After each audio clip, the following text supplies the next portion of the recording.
Hey everyone, it's Keely here for Soy and Shay, and thank you so much for joining me for today's video. This is another requested soap from one of my customers. I do in my shower fizzes a fragrance called Spa Retreat, and I also do it in my soaking salts as well, and they've asked if I can please make a soap bar. So that is what we're going to go and do today. Let's go and see how I make my Spa Retreat soap. Let's go.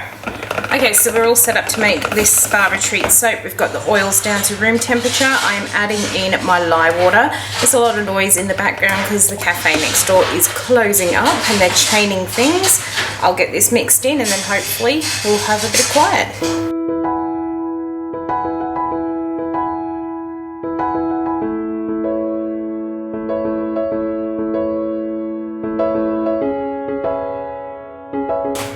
So we're all mixed in. I have got a strange colour here. I've got a little bit of a neon purple plus some cerise mica and a little bit of titanium dioxide, and with this particular colour I'm not going to add any fragrance in there because I really don't want that one to discolour. This one here is my favourite green. This is Elusive, and I'm keeping this quite a dark colour palette because of the fragrance oil. It does have 4.9% vanillin in it, so I am suspecting that it is going to darken in colour. And this one here, this is some Sea Green Mica by Nurture Soap, and this is one that Tiara has sent to me. Oh, so we're going to put some in there. I have gone a little bit heavy-handed, but that is going to help with the discoloration. So let me get the colour all mixed in and then we'll grab that fragrance.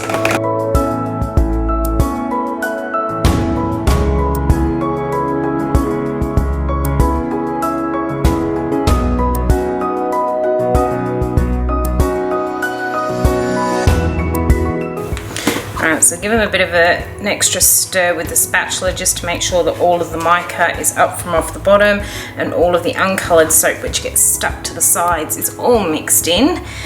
So as I said, I'm not going to add any fragrance into that sort of pinky purple colour. We're going to leave that as is. Before I get stirring this one, I've got a droplet of soap. I'm going to add in the fragrance oil, and this one is one called Lotus Flower, and as I said, I call this one Spa Retreat, and it's got notes of orange, mandarin, there's lotus or white lotus flower, there's jasmine, patchouli and vanilla in here. It's gone very, very milky, so let's hope it's not ricing. It doesn't appear to be. Fingers crossed. It smells really good, nice and strong. It's a floral but very, very woody, almost a unisex sort of smell as well, even though it's got those floral notes in it, and that would be that patchouli that's really shining through on it. Thankfully it is behaving quite nicely in terms of it's not thickening on me. Let's get this one all mixed in as well, and then we'll grab that mould and we will start pouring it in. Alright, so here's my mould. I'm going to start by pouring in a good part of this lighter green. Then I'm going to grab these two here. Let's get this spatula out of the way. I'm going to pour some of this pink into my green, as much as I can possibly get before it overflows. Then I'm going to pour some of this in here. Let's top the rest of that pink up. Pour it in again.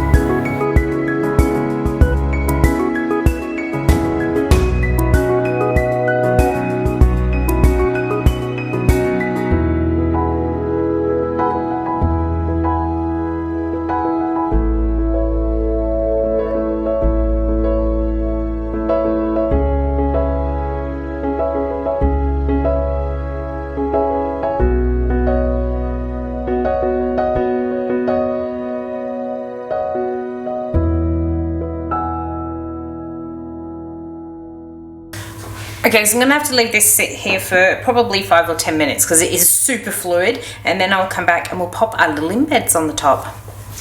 Okay, so we are all set up and I have got my little embeds to go on the top, and what I've done is I've just created some little hot stones with some soap dough, and I've also created what hopefully look like some little lotus flowers on there. A couple of you have been noticing the big mark I have got on my thumb, and yes, I did do that while I was setting up the shop. I went and picked some stuff up from IKEA.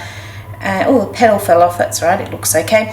Went and picked some stuff up from IKEA one day, and I was picking up the 40 big shelves to go on the Ivar shelving, and I had them all stacked up in the back of the four-wheel drive, or in the back of my ute, and I was coming back home down the highway and somebody pulled in front of me without much space. So I had to slam my foot on the brake to avoid hitting them, and I heard all of the shelves in the back of my car go thunk forward, and I knew that all moved. And then the next day when I actually came to unload the car, because they'd all moved, it was really hard to actually pull them out, and as I pulled one of the stacks, it moved, and then the others fell on top of my thumb, and before I could get it out of the way, well, I got the rest of my hand out of the way, but I caught my thumb, so I have a lovely bruise on there. So I think it's going to be there for a number of months, because they usually are when you catch them under your fingernails and toenails. But I'm really liking how this one is coming together. So each one is just going to get a little stone and a little flower.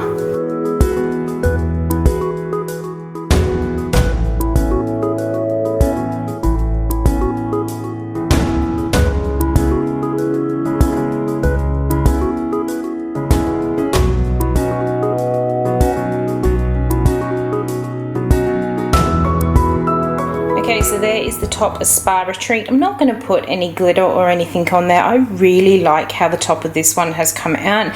It's very, very faint in terms of it's not one of the really bold, bright tops I would normally do, but it's still got enough interest in there that it looks like there's water swirling throughout. Those flowers are so super cute as well. Going to leave it sit here for about 24 hours, and then we'll be back shortly and we'll cut it open and see what we've got. Okay, so we are back and we are ready to cut into Spa Retreat, and I'm really liking how this has come together. There is a slight darkening, but not as bad as I thought it was going to be, so it'll be very interesting to see what happens over the next few weeks. When I do this fragrance oil in my shower fizzes, I get all these little brown speckles, but it doesn't turn the whole shower fizzer into brown, so I'm kind of thinking the same thing's going to happen on this one, that we might get the odd little speckle of brown throughout the soap, but that will probably add to the whole colouring because of that green. But let's get us all lined up. Hopefully we'll miss all of our little embeds. It does smell really good. We have missed them all, yay. So let me get pushed on through. Thunk she goes. And let's grab one of these. Oh, look at the middle of that. That is beautiful. Really, really love those colors, and I love how that dark green just plays with that sort of pinky purple. And that is the top with the little hot stones and a little lotus flower. Really like how this one has come together. So there's the next piece. And again, we've got some beautiful swirls because of how fluid this one was when I ended up pouring it. There's another one. And it does smell really good. It's quite woody, but it's nice and fresh and clean. It really does remind me of being in a day spa with kind of like the salts and all that sort of aroma around. So really liking this one. Now I've turned that one around to see me. We've got a really nice little curly whirly in that piece there. Hopefully that is focusing on the soap. So if you come and follow along with me over on Instagram, I will be posting pictures of these once they are ready, and you'll be able to see what the fragrance oil does to the colour of this soap, and hopefully it won't be too bad. But oh, look at the curls in there. It's just so wispy. I'm kind of, from this one, for some reason, I'm getting a real Alice in Wonderland Cheshire Cat sort of vibe, or not the Cheshire Cat, the Smoking Caterpillar. I'll get my characters right. I'm getting this real Smoking Caterpillar sort of vibe from out of those. It's just the colours that are in that movie, the more adult style movie rather than the kids version of it. But I love how this has come up. So as I was saying, if you come and follow along with me over on Instagram, I will post pictures of these once they are cured so you can see what they're going to look like as the final bar. I hope you have enjoyed watching how I made my Spa Retreat soap. If you did, why not leave me a thumbs up and any comments down below. And until the next video, I hope you have a great one and I will see you then. Bye.